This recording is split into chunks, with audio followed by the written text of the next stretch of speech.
ایک عورت اپنے شخص سے پوچھتی ہے کہ اگر ہمارا بیٹا ہوا تو آپ کیا کریں گے؟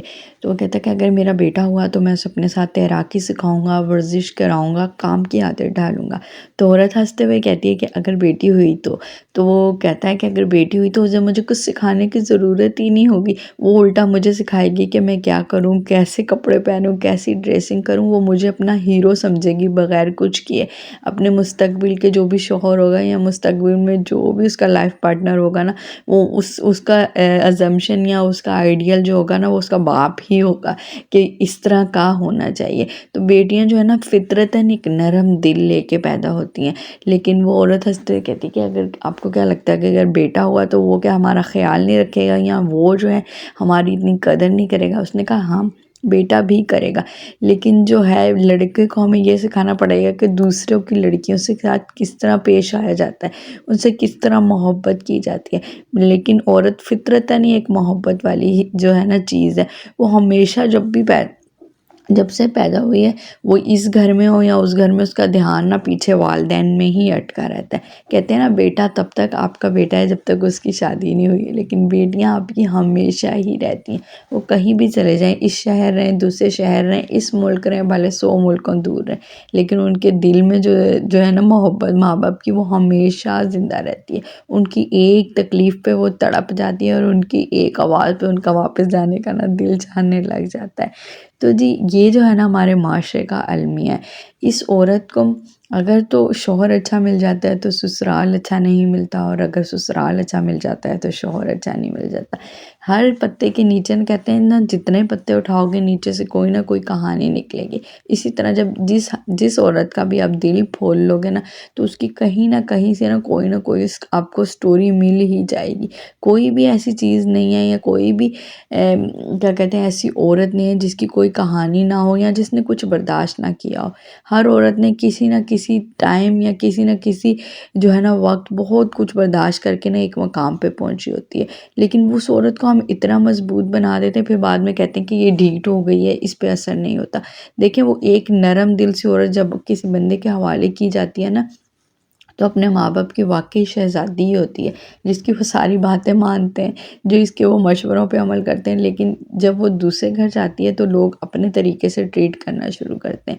پہلے تو شروع میں بہت کہتے ہیں اچھی ہے، نیک ہے، یہ ہے، اور جب آہستہ آہستہ پہ کہتے ہیں ڈھیٹ ہو گئی ہے، بات نہیں مانتی، یا اس پہ بےعزتی کا اثر نہیں ہوتا، یا اس کو جو بھی کہہ دو یہ اپنی مرضی کرتی ہے۔ دیکھیں وہ ایک نرم دل سی لڑکی کو آپ لوگوں نے ہی ڈھیٹ بنایا ہوتا ہے، اس کی ہر چیز میں نکتہ چینی کر کے، اس کی حوصلہ افزائی نہیں کرتے، اس کی کسی چیز کو اپریسیشن آپ دیتے ہی نہیں ہیں۔ آپ کی اپنی بیٹیوں کی ہر چیز کی اپریسیشن ہے، لیکن اس کی کوئی چیز کی اپریسیشن نہیں ہے۔ یا یہی جو ہے نا، ابھی آپ لیٹسٹ جو قتل کیس چل رہا ہے، زارا قتل کیس جو پاکستان میں یہاں ہوا ہے، تو دیکھیں اس کے بھی کہیں نہ کہیں سے نا وہ ایک معاشرتی اس کا ایک المیہ نظر آ رہا ہے۔ وہ ساس بہو نند کی لڑائی وہ ہے کس چیز پہ؟ وہ بیٹے پہ، کہ بیٹا ہمارا تھا اب بیوی کا ہو گیا۔ دیکھیں اگر اتنی برداشت ہے ہی نہیں نا کسی کو بھی اپنا جو ہے بیٹا بانٹنے کی، تو وہ شادی نہ کریں، اپنے پاس رکھیں۔ اب شادی اس لیے کرتے ہیں نا کہ بچے اپنے گھر بس جائیں، وہ جو ہیں وہ ہم پہ ڈیپینڈنٹ نہ رہیں، وہ اپنی دنیا بسائیں۔ لیکن جب وہی بچے اپنی دنیا بسانے لگ جاتے ہیں تو ان ماں باپ کو جو ہے نا وہ چیزیں پسند نہیں آتی، اور وہی لڑکیاں جو پیچھے راج کرتی آتی ہیں یا جن کی ماں باپ پیچھے باتیں مانتے ہیں، جب وہ نئے گھر جاتی ہیں تو نئے گھر وہ بھلے کتنے بھی کمپرومائز کر لیں، لیکن ان کی سنوائی ہوتی ہی نہیں ہے۔ وہ ایک بات جو اس گھر کی بہو کو سب سے پہلے پتہ ہونی چاہیے، وہ پہلے سب پورے خاندان کو پتہ لگتی ہے، پورے محلے سے مشورہ ہوتا ہے، پھر کہیں جا کے کسی نہ کسی کے تھرو جو ہے نا اس عورت تک پہنچ رہی ہوتی ہے۔ دیکھیں جب گھر کے کاموں میں آپ اس کو کہتے ہیں کہ یہ بہو ہے، اس کا فرض ہے، اس نے سب کچھ کرنا ہے، یہ نہیں کرتی، آج کل کی لڑکیاں کرتی نہیں، بہت تانے ملتے ہیں۔ تو جب آپ لوگ جو ہو اس کو کسی مشورے میں نہیں لیتے تو گھر کے کاموں میں اس کا کون سا بھائی ٹھیکہ ہے؟ اگر آپ اسے عزت دو، اس سے مشورہ دو، اسے کہو کہ ہاں یہ تمہارا گھر ہے، تم جو مرضی کرو، یا یہ ہم فیصلہ کر رہے ہیں۔ دیکھیں کسی کے کہنے سے نا کوئی بھی اپنا فیصلہ بدلتا نہیں ہے، کسی نے جو بھی سوچا ہے نا، جس نے بھی جو سوچا ہوتا ہے وہ کرتا ہی ہے، لیکن کسی سے مشورہ لینے سے یہ ہوتا ہے کہ اس اگلے کا مان بڑھ جاتا ہے، اس کو بھی اپنی ویلیو جو ہے نا پتہ لگ جاتی ہے کہ ہاں یار شاید میری بھی کوئی ویلیو ہے۔ تو ہم ویلیو دینے کو تیار ہی نہیں ہیں آج کل، کہ کوئی بھی کسی بھی رشتے کو ہم کہتے ہیں کہ ہم ہی عقل کل ہیں، ہم کسی سے کیوں مشورہ لیں؟ ہم اگر اپنی نا عزت وہ سمجھتے ہیں، کم سمجھتے ہیں کہ اگر کسی سے مشورہ لے لیں گے تو ہماری عزت کم ہو جائیں گی، کہ ہمارے پاس شاید عقل ہی نہیں۔ لیکن کہتے ہیں نا کہ اگر خالی دیوار ہی ہو نا، آپ کے پاس کوئی بھی نہ ہو، تو اس سے بھی مشورہ کر لینا چاہیے۔ کہتے ہیں نا، یہ نہیں دیکھنا چاہیے کون کہہ رہا ہے، بلکہ یہ دیکھنا چاہیے کہ کیا کہہ رہا ہے۔ تو جس سے آپ کی نہ بھی بنے نا، یا جس کو آپ کو دیکھ کے لگے یار یہ بیکار ہے یا یہ کوئی مشورہ نہیں دے سکتا، کبھی آپ لے کے تو دیکھیں۔ اور یہ بات حقیقتاً صحیح ہے کہ جس کو آپ عزت دیتے ہو نا، وہ اپنی عزت، اس عزت کو مینٹین کرنے کے لیے نا بڑی کوشش کرتا ہے، پھر وہ آپ کو کہیں نہ کہیں سے نکال کے سوچ کے کوئی نہ کوئی حل بتا ہی دیتا ہے۔